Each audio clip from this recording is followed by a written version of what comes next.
Hey, good morning, everybody. Welcome back to the current review with Central News, the TT Hookup, the Unsaid Podcast. I am with Tebogo, Mr. Tebogo of the Unsaid Podcast, and this is Thamsanqa Tu, otherwise known as the chairman, otherwise known as TT. Today we'll be joined by the national spokesperson of the Economic Freedom Fighters, Mr. Sinawo Thambo. Good morning, Mr. Thambo. Morning. How are you? Very well, and yourself, sir? Great, and greetings to the listeners. Thank you very much. We are it's partly cloudy where we are in the northern parts of the Free State. I'm assuming that you might be in Cape Town. How's the weather that side? Joburg, actually, it's cool. We've been going through a heat wave, but it's a bit cooler, and we are happy about that. No, it's good. It's good. Tebza, we have a relatively very short time with Mr. Thambo today. Yeah. So I want us to be economic about the time that we have, because we have about, I think, 20 minutes now left. I want to give you the privilege, Tebza, of starting with the discussion, because it emanates from the recently published opinion by Mr. Thambo on the JSC. Do you want to shoot, Tebza? Well, thank you very much for the opportunity. And what I can tell you is that, look, it's quite simple, straight to the point, what Mr. Thambo raised in this situation. It's got a 50-50 analysis with me, because, look, in putting it in simple terms, how does an individual decide to pick a judge? Two, in terms of also including the community in terms of picking a head judge in the country, also might play a crucial role, due to the fact that there are certain members that don't even know what's going on in this country. It's only a certain elite number of people that will actually understand the matter as been prescribed. But also, when it comes to the judicial system in our country, it's a bit tricky, due to the fact that we are still using the Roman Dutch law, which is what was written by other people from outside this country, and it still governs us, of which I don't know why right now, since we are in a democratic era, why South Africans have actually never taken the time to actually review our judicial system and how it's prescribed and the laws that are actually being, because honestly speaking, majority of the acts that are still being used are apartheid acts, and which favors certain number of people, certain race of people also, and actually disfavors a majority of the race complex in this country. So in this situation, to be honest, just to keep it short, I have different opinions and different mixed feelings when it comes to the judicial systems and how judges are also appointed. Mr. T? Sure. Thanks, man. Let's get straight to the point, Mr. Thambo. Tell me, how does the Judicial Services Commission play an important role in our democracy? Look, it's an important institution. It's constituted by 23 members, judges, members of the National Assembly, legal practitioners, and legal academics as well, the Minister of Justice and Correctional Services, and of course, appointees of the President himself. So it's one of the most democratic institutions that appoint judges in South Africa across various spheres, and it has the participation of important institutions of South Africa, which ensures that all of us are represented. And one of the most critical points that we raised in the recently published opinion piece is that the members of the National Assembly are one of the most critical components of that institution, in that they represent the people. So members of the National Assembly are members who are directly elected by the people of South Africa to represent their interests in Parliament. And then Parliament delegates to a certain amount of members the responsibility of interviewing members who are prospectively going to be part of the judicial system of South Africa. So in essence, it is the people who are actually sitting on the JSC. It's not politicians. It's people who are representing members of South African society from the most rural areas to the most suburban. It's a representative democracy in the form of the JSC. So it's extremely important because it is that institution that makes recommendations and interrogates the social or economic or political consciousness of those who want to preside and mediate the laws of South Africa in the form of our courts. So the presence of members of the National Assembly there, the existence of that institution is critical because it ensures that those who are going to preside over the laws of South Africa, those who are going to interrogate.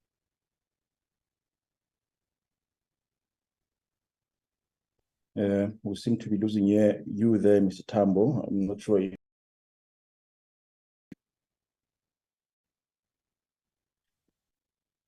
it seems that the load shedding is getting the upper hand here because it sounds like we've lost Mr. Thambo. Debza, can you still hear me?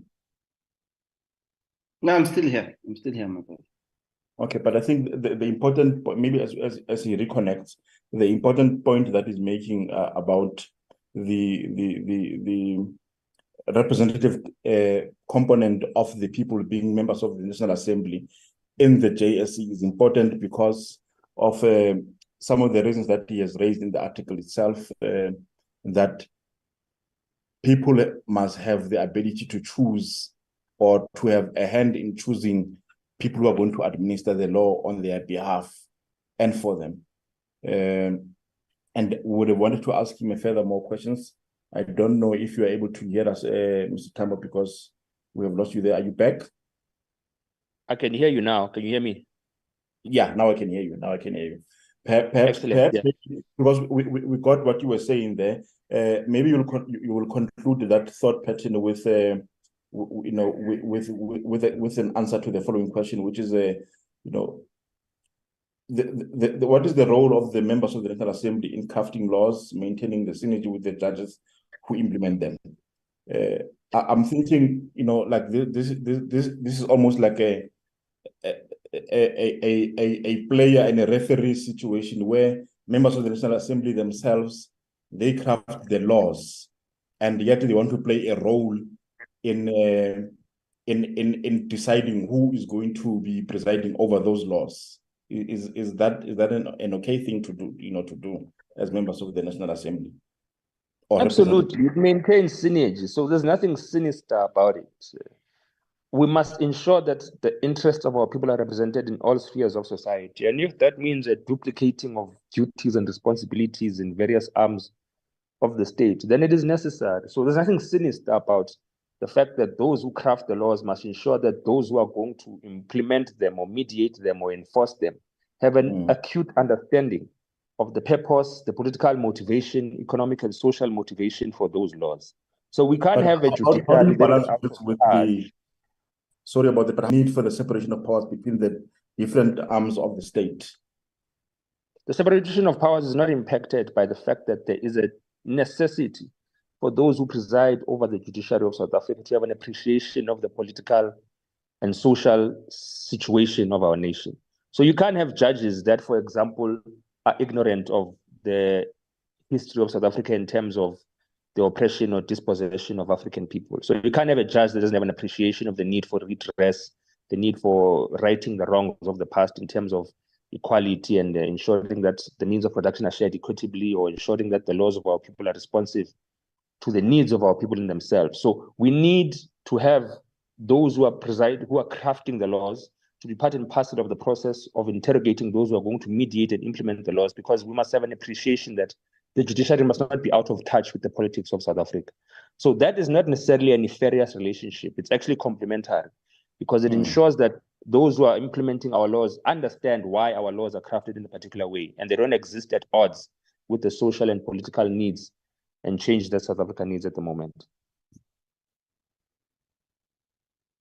I hear you. And Debza, do you agree with that assessment? Honestly speaking, I'm going to agree with Mr. Thambo what he's saying, because it does make sense based on the fact that you need to involve people that actually are drafting the law, and actually they need to hold that person. So everything that he just said, honestly speaking, as South Africans, we need to look at it, because he does raise a good, valid point there.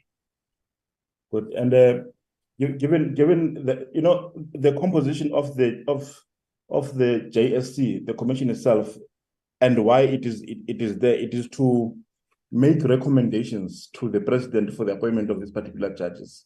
Now, when the president chooses a judge who was least recommended, if I may use those particular words, like one who scored the list, as you are suggesting, Mr. Thambo, in the article around the appointment of Raymond Zondo as Chief Justice. What does that mean? Does it mean that the role really of the JSC is not really appreciated by the president, or the president has got a different advice that sort of outweighs the advice of the JSC? It should be concerning in either respect of what you're suggesting.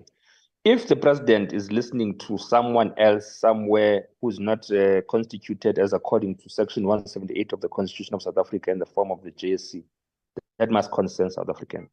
If he's disregarding the suggestions of the JSC on the basis of a personal preference, that should be concerning. And one of the most critical things that must concern South Africans, of course, his prerogative is legally given to him by the Constitution to appoint judges. But just because something is said in the Constitution doesn't make it right.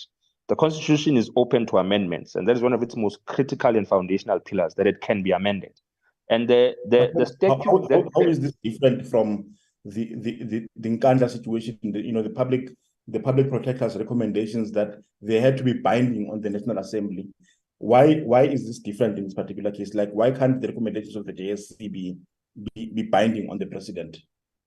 They ought to be. And I think the recommendations of the public protector during the Nkandla saga should have been an instructive lesson to all of us, that we mustn't establish institutions that just give advice that is not going to be implemented by someone because of their certain discretion, which might be compromised and biased.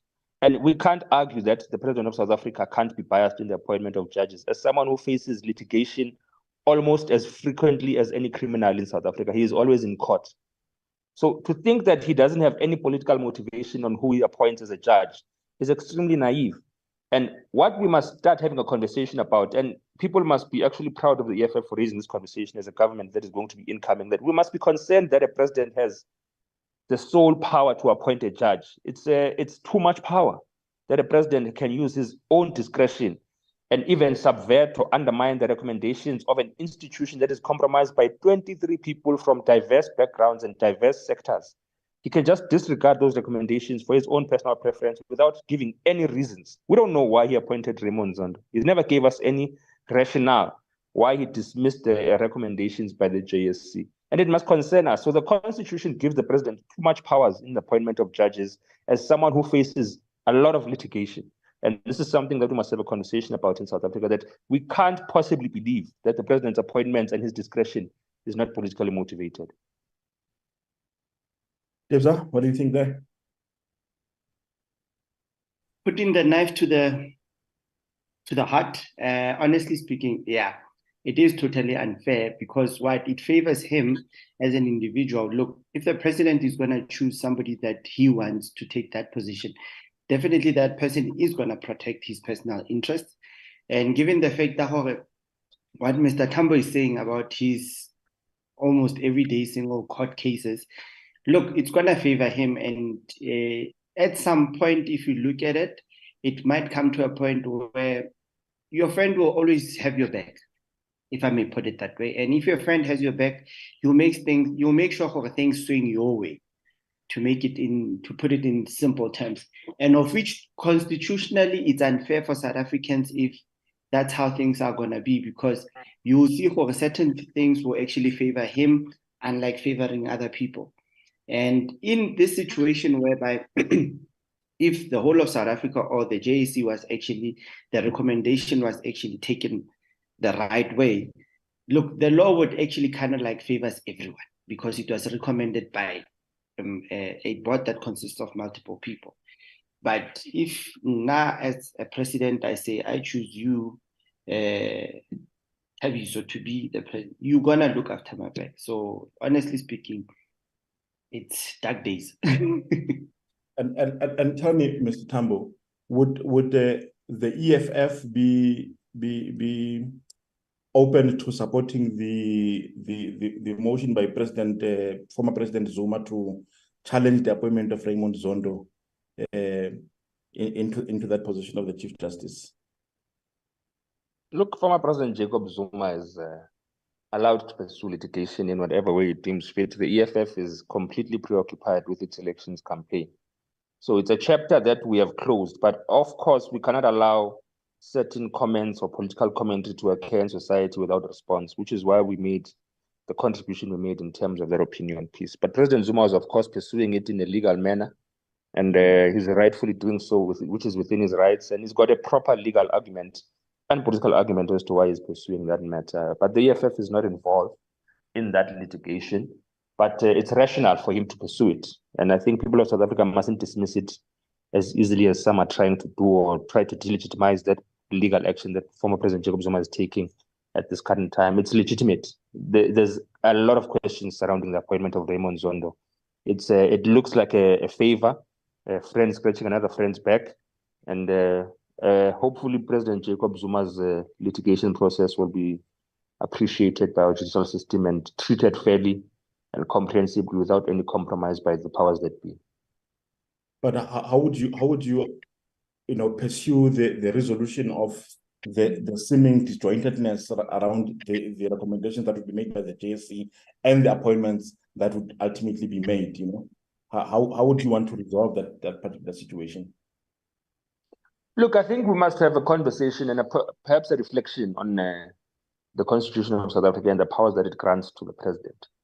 The president of South Africa, in many instances, has the sole prerogative to appoint critical heads of institutions of our country. The Director of National Prosecutions, the Public Protector, the judges of our courts, from magistrates up until the Constitutional Court. It's too much power. And in fact, if you were to look at the constitutions of many countries in South Africa, there's a soft sort of dictatorship in South Africa, a constitutionalized or legalized dictatorship, in the sense that the president has the powers to appoint in the heads of investigative and judicial institutions without without considering anyone else's advice. It's too much power that is granted. And it's a soft dictatorship that we must have a serious reflection on. No democratic South African should be happy with the fact that a president can appoint a judge on his own and disregard the people they've elected, disregard other judges, disregard legal practitioners, disregard everyone, and simply sit in his bedroom and decide that he wants to appoint his friend. So it's a concern, and I think we must all reflect on it and perhaps pursue constitutional means to amend. That's a certain prerogative. And in closing, because I understand that we have to leave in about a minute, Mr. Thambo, what message do you want to for it to sit firmly in our minds, coming from the opinion article that you penned? What message are you really driving to South Africans, using that article? Let's challenge tyranny. Let's challenge dictatorship. Let's challenge irrational decisions. And Cyril Ramaphosa is prone to making those. So we must be constantly exposing and questioning the status quo. We must question why certain decisions are made and to achieve what end. And the appointment of Raymond Zondo at the expense of Maya is something that we must be concerned about. The critique of the JSC, conveniently by social commentators and so-called legal journalists, is something we must challenge at all times, because they speak alone, and South Africans must never allow that. We must not allow state sort of journalists to craft the narrative in society. Let's respond. Let's raise our critiques. We're not irrational. We're not stupid for raising them. If something unsettles us, let's speak out, and we must speak out against things of that nature. All right, thank you very much, Mr. Thambo. I understand that we have to leave now. Debza and I will continue this discussion for a little while, but we appreciate very much the time that you've made for us. We really appreciate your input. Thank you very much, and thanks, guys. Thank you. Thank you. Debza. Shopper. It's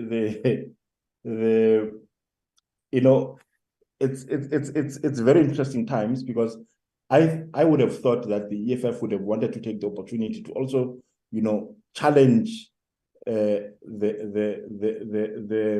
hegemony, so to speak, of the president, or the prerogative of the president to completely disregard the recommendations of the JSE and appoint his own preferred candidate rather than those recommended by the JSE. But the EFF chooses to only speak about it and not to do anything about it. What do you think about that? I think, look, let's take it back, because right now when Mr. Thambo was speaking, I was actually thinking about, let's go back a bit during the Jacob Zuma time, where Judge Mogoeng was the head judge, I guess. The appointment process that was done, it was similar to what's happening right now, if I'm correct. And of which now, at that time, when Judge Mogoeng was in that time, that era, also, he's close friends with the previous president. And the recommendation was also different. So what makes it different now, that now it has to be raised and something is not done about it? But back then, everybody was just quiet and we just had to let things go their own way. But is it not necessarily it's not a question of two wrongs don't make it right? It's a situation of political battles that needs to be fulfilled. Because at the end of the day, of which, think about this, during the Jacob Zuma time, Jacob Zuma, he knew irrespective of what, he had the judicial at the palm of his hand. Now the times have changed, and Cyril Ramaphosa is in. Lena, he knows how he's got the judicial at the palm of his hand. So he's got the upper hand against the former president, of which back then the former president also had the upper hand. Now that he lost that power, he will try to come up with ways to actually destabilize and try to point out the wrongdoings. But why don't we go back to the time, even going back to the Nelson Mandela time? It was the same process. Yeah, but I do think that during the Mogoeng tenure as Chief Justice, the law even then did not always favor President Zuma, because you remember that the Nkandla judgment came during that time, and it terribly disfavored the president. Even the fact that when it sort of directed the remember when the public protector said that even the appointment of the commission itself, the president would not necessarily use his own prerogative, but he would, he should either give it to a judge and so on. And that came, Mogoeng enforced that recommendation of the public protector. So he wasn't always getting his preferences all the time. But that's correct that he chose somebody that he believed would favor him towards the end, but it wasn't to be for him, I would think. Look, we live in tough times, and honestly speaking, I believe that people are bored. And in this situation, you'll find hey, Mogoeng maybe played it smart by balancing his things to say, hey, we'll do this one, we won't do this one, we'll hide this one, we'll open up this one. Well, with this other situation now, I get it, if you look at what's currently happening, especially with Judge Zondo, the previous president, Zuma, thinks it's a fight against him. They're coming after him. And I believe that the EFF right now is being used, and to actually, because they are the most vocal political party right now in terms of the aggression. So they will be used as a vehicle to cause a disruption and make people aware of what's happening. Of which, that's why, as ordinary South Africans, we can question to say, but during the Mogoeng times, it was the same situation, but nobody was actually given a platform to make noise about it. So now with them making noise and not implementing anything on it, also gets you to ask yourself questions. Are you just here for a PR stunt to try and put credit onto the president's case? Or are you just trying to do something But with South Africans nowadays, if something is going on below the ground, there will always be a disruption of something. Of which we can also look at it in a sense, look at the Phala matter. Money was found under the couch, but we are being told there's nothing wrong with that. But if it was an ordinary South African found with that particular money, I bet you that person will be in jail right now. So it's you get to ask yourself too many questions. Huh? I'm saying in all the important institutions, decision-making institutions are saying no, there was nothing wrong with that. There's nothing wrong, and you are caught with a hand inside the cookie jar, and evidence is there, but everybody's saying no, there's nothing wrong with it. So you ask yourself too many questions to say, honestly speaking, is disappointment. Hence, I was saying I agree with what he's saying, Jorge. The president is given too much powers that actually favors him. Of which, Linda, if I was appointed, you want people that you trust to actually look after your bag in order for you not to get caught with your hand inside the cookie. So in this situation, I believe that every president that's going to come in, even if EFF actually takes over and actually becomes the ruling party, they're going to enforce putting people that favors in those particular positions. I mean, like, should EFF become one of the leading parties here in the country, chances are that you're going to see, what's the lawyer? Dalimpofu. Chances are that you're going to see Dalimpofu becoming one of the, on the judicial. Or Godrich Gadi. These things happen. People will actually come up with ways to put in their own favors. I mean, like we see it with premiers, mayors, when they appoint the HODs or other MECs, they will put in people that they know, hey, this one will always have my back. But later on, then you discover, hey, they're turning against them, they're going on the other route. It's based on the fact that, like I'm going to say to you, we're living in a time where everything has a price tag to it. And if the price seems right, the people will go where the money is. Yeah, Debza, I think that is right. We are thankful for your intervention this time around also. Let's put a break to it until 11 o'clock. We'll be talking to the Provincial Secretary of the Economic Freedom Fighters, Mr. Malefani Gusanku, what is his name? Msimanga, the Provincial Secretary. We'll be talking to him from about 11. Let's take it from there. Okay, thank you. Sure. So.